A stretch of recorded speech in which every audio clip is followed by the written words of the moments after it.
Hello ನಮಸ್ತೆ ಎಲ್ಲರಿಗೂ. ಇವತ್ತು ಈಗ ತೋಟದ ಕಡೆ ಬಂದಿದೆ. ಅಂದರೆ ಈ ಸರ್ತಿ ಮಳೆ ತುಂಬ ಸಿಕ್ಕಾಪಟ್ಟೆ ಬಂದಿದೆ. ಕಳೆದ ಸರ್ತಿ ಕೂಡ ಹೀಗೆ ಬಂದಿತ್ತು, ಕಳೆದ ಸಾರಿ ಕೂಡ ಹೀಗೇನೆ ಬಂದಿತ್ತು. ಇವತ್ತು ನೋಡಿ ಮದ್ದು ಹೊಡಿಲಿಕ್ಕೆ ಮದ್ದು ಹೊಡೆಯುವ ಅಂತ, ಅಂದರೆ ಎಲ್ಲ ಕೊಳೆ ಬಂದು ಬಿಟ್ಟಿದೆ ನೋಡಿ, ಎಲ್ಲ ಉದುರಿ ಬಿದ್ದಿದೆ. ಕಳೆದ ಸರ್ತಿ ಕೂಡ ಇದೇ ಥರ ಆಗಿತ್ತು, ಎಲ್ಲ ನಷ್ಟ ಆಗಿತ್ತು. ಅರ್ಧಕ್ಕೆ ಅರ್ಧ ಕೂಡ ಇರಲಿಲ್ಲ ಕಳೆದ ಸರ್ತಿ ಅಡಿಕೆ.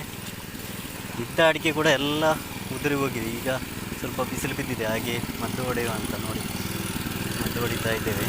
ಈ ಕಡೆ ನೋಡಿ ನಿನ್ನೆ ಸ್ವಲ್ಪ ಇಕ್ಕಿದ್ದೇವೆ ಹಾಗೆ, ಆದರೂ ಕೂಡ ಇವತ್ತು ಮತ್ತೆ ಬಿದ್ದಿದೆ ಅಡಿಕೆ ನೋಡಿ. ಅದು ಅಂದರೆ ಒಮ್ಮೆ ರೋಗ ಬಿದ್ದಿದ್ದು ಎಲ್ಲ ಉದುರಿ ಹೋಗ್ತದೆ, ಅದು ಹಾಗೆ ಉಳಿಯೋದಿಲ್ಲ. ಅದು ಒಮ್ಮೆ ಉದುರಲಿಕ್ಕೆ ಶುರು ಆದರೆ ಅದು ರೋಗ ಹಿಡ್ದದ್ದೆಲ್ಲ ಉದುರಿ ಹೋಗ್ತದೆ. ಮತ್ತೆದ್ದಾದರೂ ಸೇಫ್ ಮಾಡಬೇಕಲ್ಲ, ಹಾಗೆ ಅಂತ ಮದ್ದು ಹೊಡೆಯುವಂತ ಈಗ ಮದ್ದು ಹೊಡಿತಾ ಇದ್ದೇವೆ ನೋಡಿ. ಇಲ್ಲಿ ಕೂಡ ಉದುರಿದೆ ನೋಡಿ, ದೊಡ್ಡ ದೊಡ್ಡ ಅಡಿಕೆಗಳು ನೋಡಿ ಕಾಯಿ.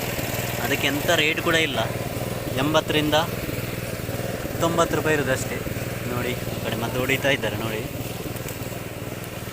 ಇಲ್ಲಿ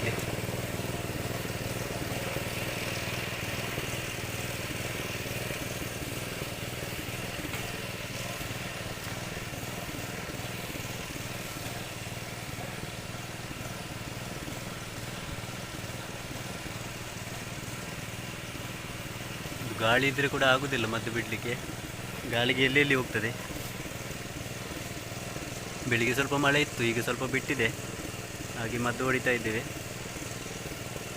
ನೋಡಿ.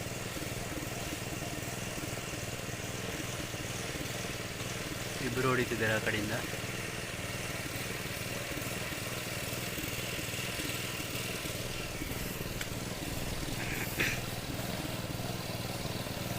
ಓಕೆ, ಥ್ಯಾಂಕ್ ಯು ಎಲ್ಲರಿಗೂ.